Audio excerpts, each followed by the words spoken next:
자, 오늘 말씀의 제목은 예언된 메시아 교회 탄생 누가복음 38번째 시간입니다. 14장 25절부터 35절까지고 천국 가는 자는 알고 있고 행하고 있는 말씀. 사실 너무 중요한데 천국 가는 자는 알고 있고 행하고 있다. 그러니까 천국까지 가는 자는 몰라도 되고요. 모를 수 있고 천국 가는 자들은 이걸 알고 있고 행하고 있다. 그러니까 이거보다 더 중요한 설교는 있을 수가 없겠죠. 자, 누가복음 14장 우리가 지난번에 1절부터 24절까지를 봤는데 예수님이 안식일에 어떤 바리새인의 지도자에게 초대를 받아서 가셨죠. 그래서 거기서 이제 있었던 사건에서 이제 이어지는 내용입니다. 이어지는 내용. 저번 주 설교에서 예수님이 이제 높은 자리에 있는 사람들에게 뭐라고 말씀하셨는가, 그 다음에 또 잔치 주최자한테 뭐라고 말씀하셨는가, 그리고 어떤 자들이 천국 잔치에 참여하게 되는가, 여기에 대해서 제가 이제 이야기를 드렸단 말이죠. 자, 그 분위기 속에서 예수님께서 식사를 하시고 이제 바깥으로 나가시면서 이 말씀이 있었던 것 같아요. 그래서 24절까지의 내용과 25절부터의 내용이 시간적, 공간적으로 큰 어떤 갭이 있어 보이지는 않습니다. 자, 예수님께서 식사 후에 나가시자 예수님의 말씀을 바깥에서 듣고 있던 바깥에 있던 무리들이 예수님을 따라다녔습니다. 자, 그래서 25절에 수많은 무리가 예수와 함께 갈새 천국잔치에서 이제 좀 연관이 될 것 같죠. 무릇 내게 오는 자가 자기의 부모와 처자와 형제와 자매와 더욱이 자기 목숨까지 미워하지 아니하면 능히 내 제자가 되지 못하고 누구든지 자기 십자가를 지고 나를 따르지 않는 자도 능히 내 제자가 되지 못하리라. 이거 굉장히 중요한 말씀인데요. 자, 26절에 이 무릇이라고 번역된 단어가 이게 헬라어로는 이제 에이티스란 단어인데 영어로는 가정법 그리고 anyone이란 뜻입니다. 그러니까 누구든지, 만일 누구든지라는 뜻입니다. 만일 누구든지. 그럼 만일 누구든지가 이제 어떤 누구냐면은 내게로 오려는 누구든지예요. 내게로 오려는 누구든지. 그래서 영어 번역은 if anyone comes to me 라고 번역이 됐죠. if anyone comes to me. 만일 누구든지 내게 오려거든. 그러니까 이 말씀이 누구에게로 향하고 있느냐, 이 대상을 이야기하는데 누구든지 간에 내게 오려거든. 그러니까 누구든지예요. 그러면 내게 온다라는 것을 이제 우리가 어떻게 해석하냐? 사실 우리가 쉽게 생각하면 이렇게 되겠죠. 천국을 가고자 하는 모든 사람들. 이렇게 얘기하면 될 것 같습니다. 누구든지 내게 오려거든. 그러면 if anyone comes to me. 천국에 가고자 하는 어떤 누구든지라도, 자, 그러니까 이 말씀은요, 이 말씀에 해당하는 사람들은 이제 천국을 간다. 천국을 가려면은 이 말씀은 선택사항이 아닌 필수 조건이라는 것이죠. 천국을 가고 싶으면은 이 말씀은 선택사항이 아니고 필수 조건이다. 누구든지 간에 내게 오려거든. 누구든지 간에 천국 가려거든. 자, 누구든지가 이제 해당합니다. 자, 지금 우리가 앞에 예수님이 바리새인들과 식사하신 장면이 나왔죠. 그러니까 바리새인들은 자기들, 유대인들 중에서도 자기 선택받은 자들이야말로 바로 이게 천국 잔치에 갈 거라고 착각을 했단 말이에요. 근데 예수님의 말씀이 이제 지난번 설교에서 바리새인들 아니야. 바깥에 있는 사람들, 병자들, 그리고 더 넘어서 이스라엘 경계 바운더리 넘어 있는 사람들까지도 이 천국 복음이 전파돼서 그들이 이제 와서 천국에 들어앉는다라는 이제 맥락이 되어 있단 말이에요. 그러니까 바리새인들은 자기들이 천국 백성이 아닐 거라는 거에 굉장히 충격을 받겠죠. 근데 오늘날에 이제 한국 교회에서 이런 말씀이 전파될 때 대부분 사람들 나는 교회를 오래 다녔는데 나는 아니지. 난 이미 구원인데 이렇게 생각하기가 쉽상이에요. 근데 예수님은 이미 천국 중에서도 천국 안에 있다고 생각하는 바리새인들조차도 쳐내셨단 말입니다. 바리새인들의 지도자도 쳐냈단 말이에요. 의인이 네게 갚을 게 없다. 그러면은 이제 갚을 게 없는 의인에게 받을 게 없는 사람은 쉽게 말하면 천국 가지 못하고 지옥 가는 사람이라고 제가 말씀을 드렸죠. 그래서 이제 예수님이 바리새인의 지도자들조차도 천국 가기 힘들다라고 말씀하셨다는 건데, 자, 그러니까 이제 우리가 교회를 몇 년 다녔고 내가 어느 교회를 다니고 대형교회 다니고 이런 거 다 필요 없단 말이에요. 누구든지 간에 예수님에게 오려거든, 누구든지 간에 천국을 가려거든, 이게 이제 말씀에 해당하는 대상입니다. 자, 자기의 부모와 처자와 형제와 자매와 더욱이 자기 목숨까지, 이제 한국어 버전에선 합쳤는데 영어로 이제 다 분리되어 있죠. father, 부모니까 father, mother, wife, children, brothers, sisters, even his own life. 자, 이렇게 7대상이 나옵니다. 7대상. 자, 내게 오고자 하는 사람은, 천국 가고자 하는 사람은 누구든지 그의 아버지와 어머니와 여자와 자식과 형제와 자매와 심지어는 자신의 목숨과 인생까지도 미워하지 아니하면 안 된다라고 하신 말씀입니다. 그렇지 아니하면 he cannot be my disciple. 그는 내 제자가 될 수가 없다. 그러니까 cannot은요 뭐냐면 자기의 희망사항이랑은 관계없이 불가능하다는 거예요. 전 예수의 제자가 되고 싶은데요. 전 이미 예수의 제자인데요. 전 천국 갈 건데요. 라고 본인이 무슨 말을 떠들든 말든 본인의 희망사항과는 상관없이 cannot. 할 수가 없는 거죠. 할 수가 없는 겁니다. 너 우주의 진공 상태에 가서 맨몸으로 뭐 1시간 살아봐. 할 수가 없죠. 가면 죽으니까. 마찬가지로 천국에 가는 게 그 사람의 의지랑 상관없이 cannot. 할 수가 없어요.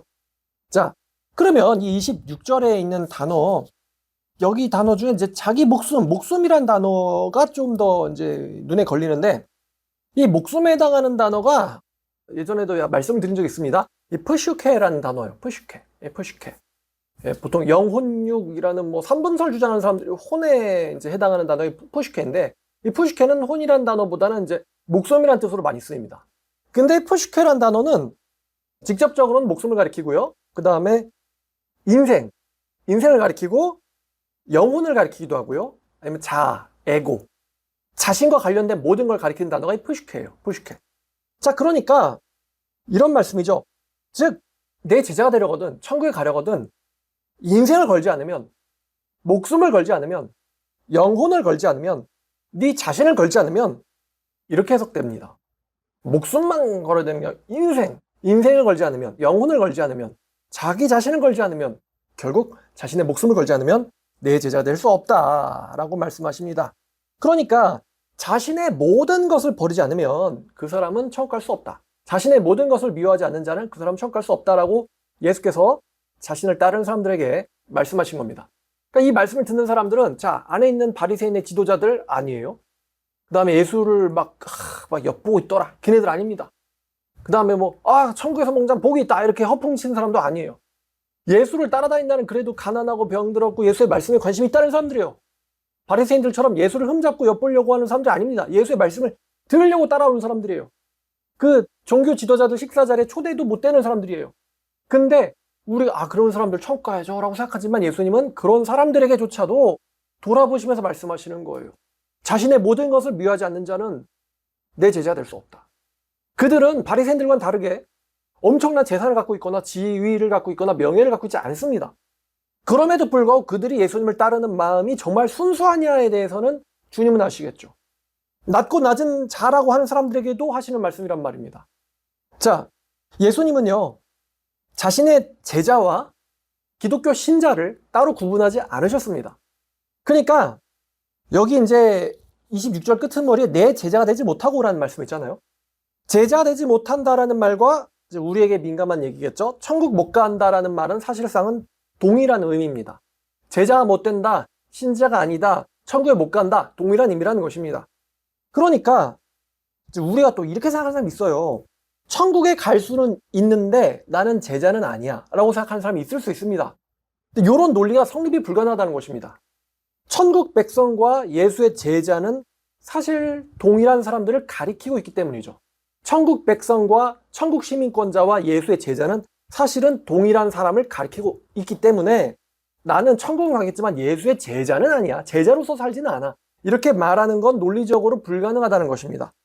많은 사람들이 이 누가복음 구절을 읽을 때 이 구절을 읽기는 할 거 아니에요. 누가복음을 한 번이라도 읽었으면 이 14장 26, 7절을 이렇게 지나치지 않을 수가 없는데요. 많은 사람들이 이 말씀을 읽을 때 이제 대부분은 이제 안 보이겠죠. 일단 첫 번째 안 보인다.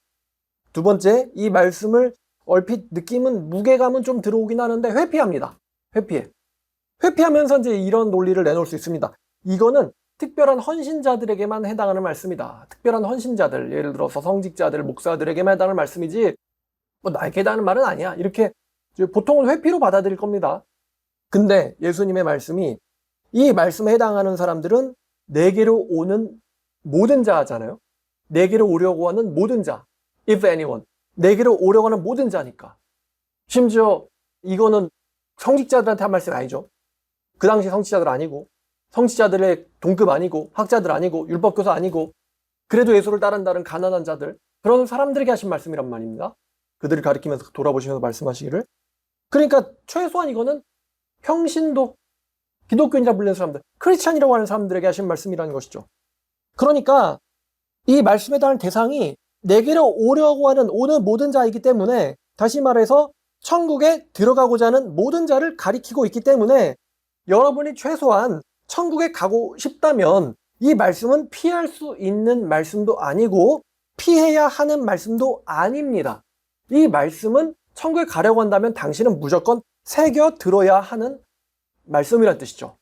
자, 이렇게 무릇 누구든지, 이게 정말 중요합니다. 우리가 성경 볼 때 이런 단어들이 안 보이지만 정말 중요해요.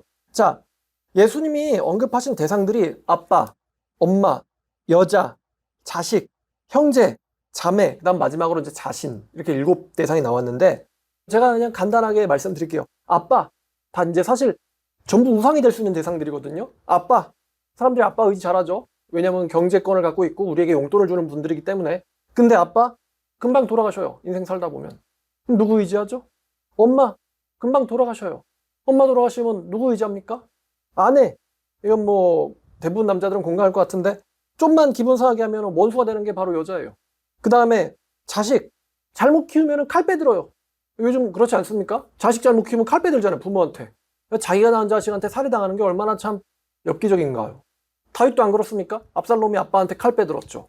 그리고 형제, 오늘날에 돈 많으면 바로 원수가 되는 게 바로 형제입니다. 자매도 마찬가지죠. 돈 많으면 원수가 되는 게 형제예요. 그리고 이제 형제 입장에서 이제 자매, 여동생이죠. 여동생이나 누나. 이게 사람들 얘기 들어보니까 처음부터 남남이래요. 처음부터 남남인 존재다. 그럼 다음에 마지막 7번째가 바로 이제 자기인데, 원래 자기 인생을 제일 망치는 게 자기 자신이죠.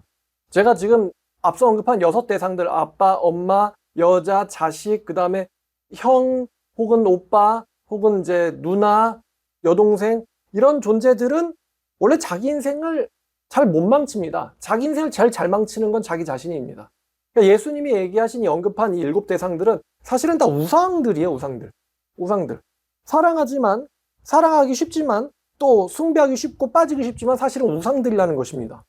우상들.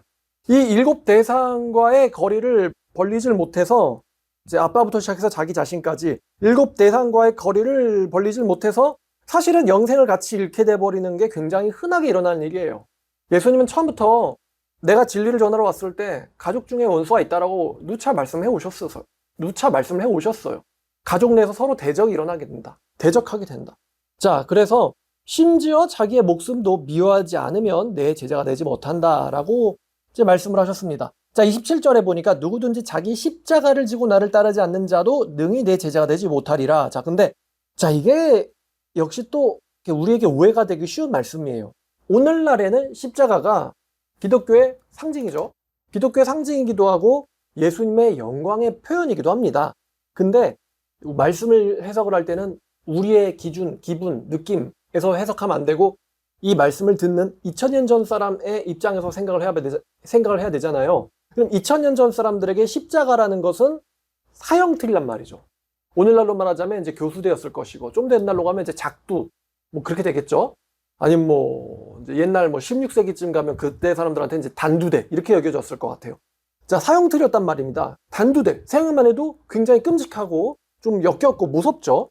마찬가지로 십자가는 이 당시엔 사형틀이었어요. 자, 로마 제국이 십자가형을 내릴 때 어떻게 내렸느냐? 우리가 이제 영화를 통해서도 알고 있지만 죄수들을 벌거벗겨요. 최소한의 옷만 입힙니다. 속옷 등.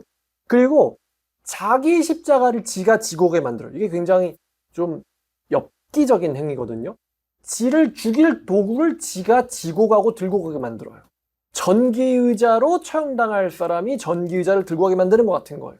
교수형으로 처형될 사람들이 마치 자기 목을 잴 밧줄을 들고 가게 만드는 거예요. 칼로 참수를 당할 사람이 마치 칼을 들고 가게 만드는 거예요. 그런 느낌입니다. 총살당할 사람이 자기를 총살시킬 총알 빼고 주겠지만 들고 가는 것 같은 느낌이에요. 자기가 처형될 처형 도구를 자기가 들고 갑니다. 쇼죠. 굉장히 엽기적인 쇼입니다. 그러면 이 십자가를 졌을 때 이 사형수들이 엄청나게 심각한 정신적인 고통을 받게 되겠죠. 이게 나를 죽일 건데 이거를 들고는 처형장으로 간다. 보통 처형장으로 갈 때 사람들이 오줌을 싸고 정신을 잃고 걷다가 쓰러집니다. 근데 로마 제국 병사들은 그렇게 놔두지 않겠죠. 채찍질하면서 깨워가지고 꼭 자기 십자가 사형틀을 지고 가게 만든단 말입니다. 왜 그렇게 하느냐? 최악의 수치를 안겨주는 거죠. 벌거벗 끼고 들고 가라고 했죠. 그러니까 사람들은 그 벌거벗은 알몸의 사람이 십자가를 들고 가는 걸 보고는 이제 굉장히 볼 게 많으니까, 십자가는 저렇게 생겼네, 저 사람 알몸이 저렇게 생겼네, 저 사람 성기가 어떻게 생겼네, 굉장히 볼 게 많으니까 최악의 수치를 그 사형수에게 안겨주는 거예요. 지를 죽게 만들 걸 지가 짊어가고 한다. 어떤 기분일까? 이거를 생각하면서 보는 사람들은 이제 즐거워하겠죠. 그다음 두 번째는 굴욕을 안기는 거죠. 최악의 굴욕을. 최악의 굴욕을 안기고, 세 번째는 조롱을 하겠죠. 보는 사람들이. 조롱을. 사형당하는데 무슨 항변이 가능하겠습니까? 제정신도 아닐 텐데. 네 번째는 이제 구경거리죠. 구경거리. 원래 사람 죽는 것만큼 신나는 구경이 있을까요? 구경거리. 그 다음 다섯 번째는, 그리고 로마 제국이 사형을 쇼로 만들었어요. 쇼. 그리고 마지막 여섯 번째는, 이것은 대중을 향한 경고죠. 똑같이 하면 너네들도 이렇게 된다는 거예요. 너희들 중에 있는 어느 누군가가 그런 짓을 해 잡혀가지고 너네들 앞에서 이렇게 끌려간다. 그러니까 너네들도 이런 짓을 하면 똑같이 끌려가서 사형당하게 된다. 경고요, 대중에게.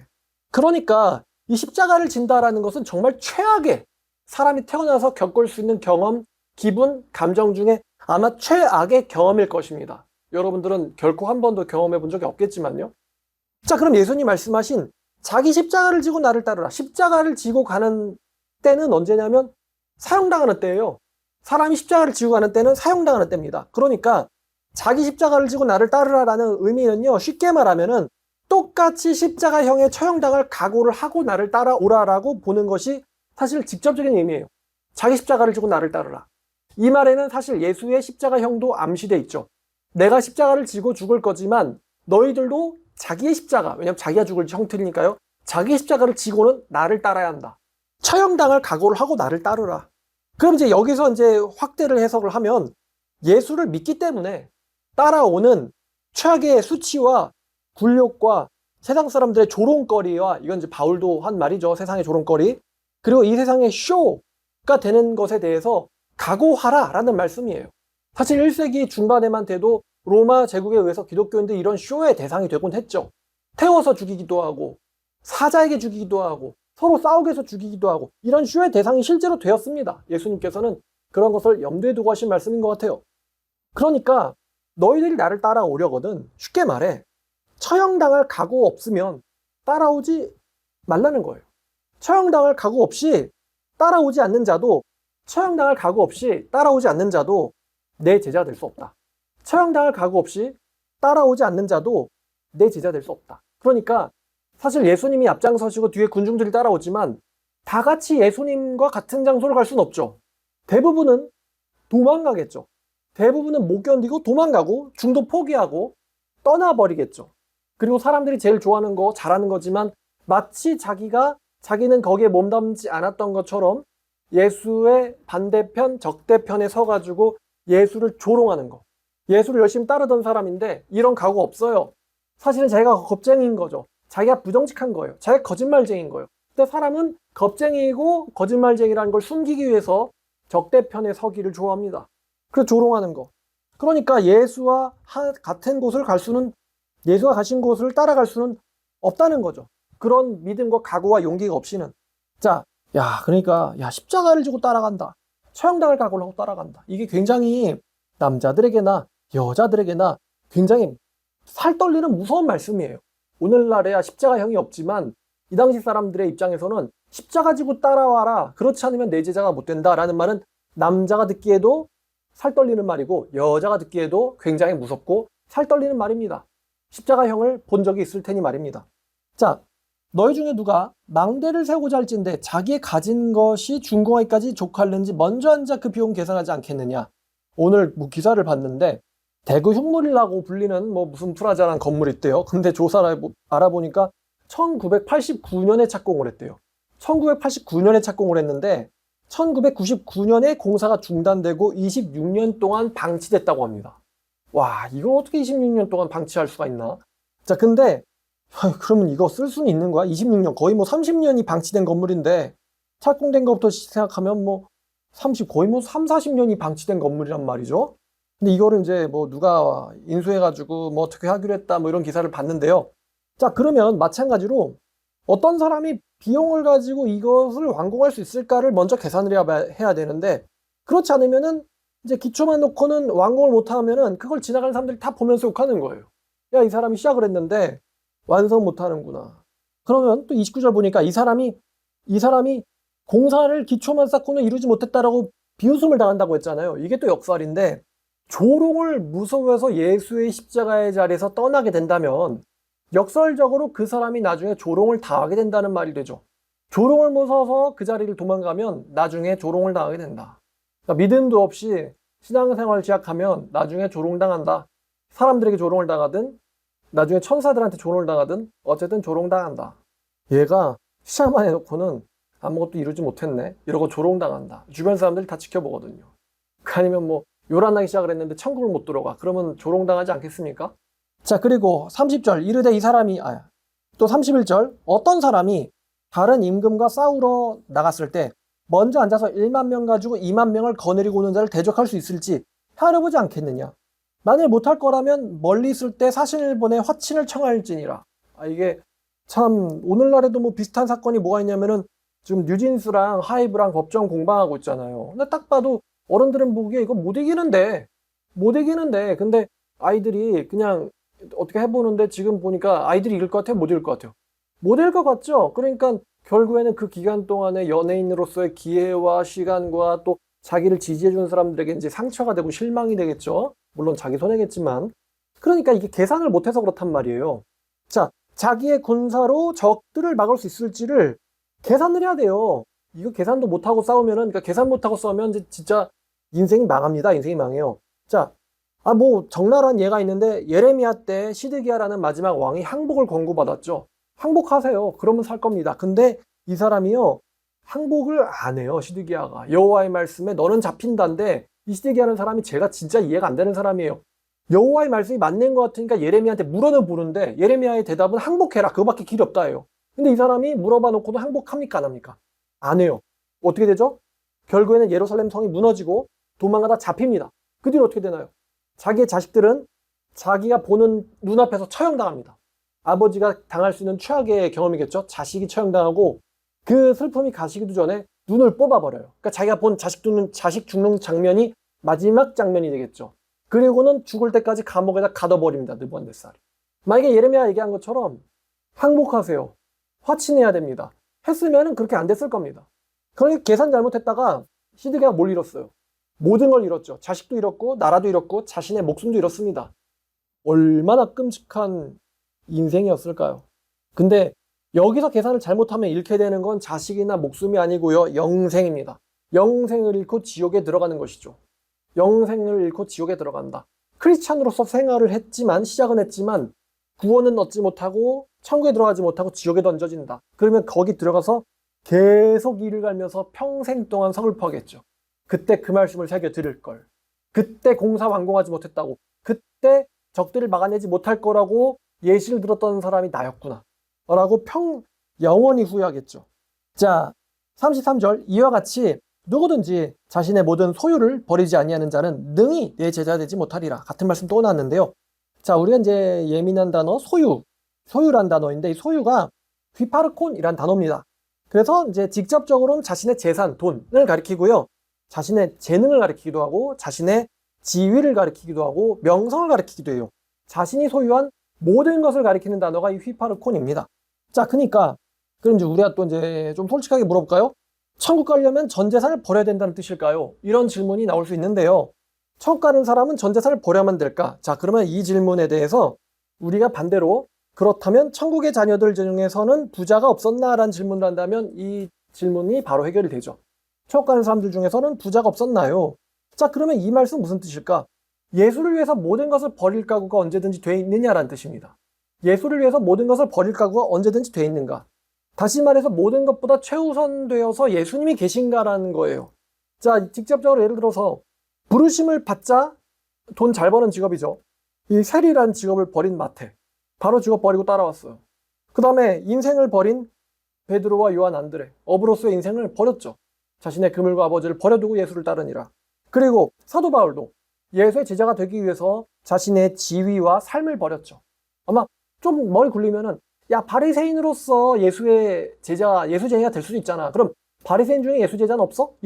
이렇게 이제 가족들이 자신의 모든 것을 버리고 예수의 사도가 되겠다라고 하는 사도 바울의 계획을 알았더라면은 바울의 가족들은 야, 바리새인은 예수의 제자가 없어? 바리새인 중에서도 예수의 제자가 있잖아. 이렇게 말릴 수도 있을 것 같은데 사도 바울은 사도가 되기 위해서 자신의 모든 것을 다 버렸죠. 지위와 재산과 명성 모든 걸 다 버렸어요. 가족까지도 말입니다. 엘리야든 엘리사든 예레미야든 에스겔이든 총리 다니엘이든 다니엘의 세 친구든 요셉이든 모세든 하나님께서 부르신다면은 즉각 목숨을 포함한 모든 것을 잃을 것을 두려워하지 않는 각오로 예수님 하나님의 명령을 수행했다라는 공통점들이 사도와 선지자들에겐 있습니다. 엘리야도 엘리사도 예레미야도 에스겔이든 하나님의 명령을 따르기 위해서 모든 것을 잃을 수 있는 각오, 심지어 목숨까지 죽임을 당할 수도 있는 그런 각오가 있었어요. 이 사람들도. 총리 다니엘, 세 친구, 요셉, 모세 다 마찬가지죠. 자신의 삶을 유지하면서 예수를 따르는 사람들도 있지만 그들에게도 필요하다면 모든 것을 버릴 수 있는 믿음은 있었습니다. 필요하다면 모든 것을 버릴 수 있는 믿음은 있었다. 그러니까 예수의 제자가 된다는 건 이런 거예요. 모든 것을 버릴 수 있고 포기할 수 있는 믿음이 언제든지 있느냐. 언제든지 부르신 다음에 모든 걸 내려놓고 버려두고 떠나니라 할 수 있느냐.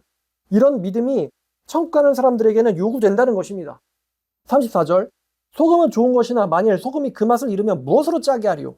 우리는 짠맛이 없는 소금이 있기는 해? 이렇게 이제 생각을 합니다만 이 당시에 소금이 방부제 역할을 하고 그 다음에 상처를 소독시킬 때도 소금을 썼어요. 그리고 음식에 맛을 낼 때 당연히 소금이 쓰죠. 방부제 역할, 상처를 소독할 때, 또 음식에 맛을 낼 때. 근데 이 당시에는 소금을 얻을 때요. 오늘날처럼 순수하게 소금만 얻지를 못하고 흙 같은 불순물에 섞여 있었습니다. 오늘날은 계속 말려가지고 소금만 남기죠. 이 당시에는 흙이 섞여 있었어요. 자, 근데 흙이 섞여 있는 소금에 습기가 더해지면은 이 염화나트륨만 쏙 빠져나가요. 그럼 뭐가 남냐면 이제 약간의 이제 흙이 남죠. 그래서 짠맛이 없는 흙이 남아요. 이 당시 사람들한테는 맛을 잃은 소금으로 인식되는 거죠. 맛을 잃은 소금. 원래 소금이었는데 더 이상 소금 맛을 못 내는, 짜지 않은. 그러면 소금 맛, 이제 짠맛을 못 내는 이제 소금이었었던 거, 다시 말하면 흙. 이게 어디다 쓸 때가 있겠습니까? 이런 거는 아무짝에도 쓸 데가 없겠죠. 아무짝에도 쓸 데가 없어요. 그래서 내버린다. 얘는 또 이런 애들은 내버릴 때도 잘 내버려야지 논밭 이런 데다가 이런 흙을 내버리면은 밭이 다 죽어요. 소금기가 조금이라도 남아있으면 이 식물들은 소금기에 민감해서 그러니까 진짜 아무짝에도 쓸 데 없어요. 버리기조차도 쉽지 않은. 자, 그러면 이제 다 정리해서 걸음에도 쓸 데 없다고 하잖아요. 여기 땅에도 쓸 데가 없고 걸음에도 쓸 데가 없다. 진짜 버리기도 힘든. 그러니까 하나님의 입장에서 예수님의 입장에서 모든 것을 버리지 않은 신자란 아무짝에도 쓸데없어 내버려야 될 존재입니다. 다시 말씀드릴게요. 하나님의 입장에서 모든 것을 버리지 않은 신자란 아무짝에도 쓸데없어 내버려야 될 존재입니다. 진짜 쓸데가 없어요. 이런 사람은 목사로도 쓸데가 없고 교사로도 쓸데가 없고 교인으로도 쓸데가 없습니다. 잘 내버려야 될 존재들이에요. 아무짝에도 쓸데없는 사람들. 모든 것을 버리지 않은 신자란 아무짝에도 쓸데없는 사람들. 근데 이 아무짝에도 쓸데없는 사람들이 목사가 되고 뭐가 되고 중직자가 되고 그러니까 이제 교회가 멸망하고 있는 거죠, 교회가. 자, 마지막 말씀. 귀가 있는 자는 들을지어다. 귀가 있는 자는 들을지어다. 쉽게 말하면 각오 있는 자만 나를 따라가라. 왜냐하면 25절이 수많은 무리가 예수를 따를세잖아요. 그러니까 너희 중에서 자기 십자가를 지고도 나를 따를, 십자가를 지게 되는 상황이 맞닥뜨려지더라도 나를 따를 수 있는 사람만 나를 따라와라 라고 예수께서 말씀하시는 거예요. 죽을 각오 된 자만 나를 따라와라. 자, 여기 이 말씀이 참 많이 등장합니다만 귀 있는 자는 들을지어다 이 말씀이요. 이 말씀 He who has ears to hear, let him hear 이런 말씀인데요. He who has ear 이게 이제 귀가 있는 사람을 강조하는 거죠. 귀가 있는 자는 듣고 나를 따라와라 라는 말씀입니다. 그러니까 이 말씀은 들을 귀를 가진 사람 He who has the ear 들을 귀를 가진 사람 다시 말하면은 믿음을 가진 사람을 가리킵니다. 믿음을 가진 사람, 죽을 각오 된 사람, 믿음을 가진 사람, 나를 위해서 죽을 각오 된 사람, 믿음 가진 사람은 나를 따라오너라라는 명령이기도 합니다. 그 사람은 나를 따라야만 한다. 그러니까 너희 중에 각오 가진 자만 나를 따라와라고 이제 하시는 말씀도 맞지만요. 너희 중에 믿음을 가진 자는 따라올지어다라는 하나님의 권능이 있는 명령이기도 합니다. 자, 믿음을 가진 자는 따라와라. 그럼 반대로 믿음이 없는 사람, 십자가를 맬 자신이 없는 사람, 죽을 각오 안 된 사람, 이런 사람들은 뭐예요? 저리 가라, 내버린다. 저리 가라, 내버리기 전에. 이런 말씀이겠죠. 내버릴 거니까 저리 가라. 이런 말이에요. 자, 지금 우리가 25절부터 35절까지를 봤는데 25절과 6절에서 우리가 봤지만서도 이 말씀에 해당하는 사람들은, 이 말씀은 천국 가는 사람이라면 모두가 다 해당돼야 돼요. 일부 목사님, 선교사님에게 해당하는 말씀이 아니고 천국 가는 사람들, 내게로 오려고 하는 모든 사람에게 해당하는 말씀이 바로 25부터 35까지의 말씀입니다. 근데 이 제자도의 필수인데 이런 사람을 오늘날 찾아보기가 해변에서 바늘 찾기입니다. 제가 늘 말씀드렸지만 이런 말씀이 있는지도 몰라요. 누구든지 나를 따라오려거든. 그러니까 나를 따라온다면 몰라서는 안 되는 말씀인데, 이런 말씀이 예수께서 이런 강도로, 이런 세기로 말씀하셨다는 것을 아는 사람조차 별로 없어요. 예수님은 당신을 사랑하기 위해서 오셨어. 당신을 위해서, 당신을 사랑받기 위해, 다 이런 우쭈쭈만 당해 왔기 때문에 예수를 따르려면 모든 것을 버리지 않으면 안 된다는 말씀을 예수가 하셨다는 거.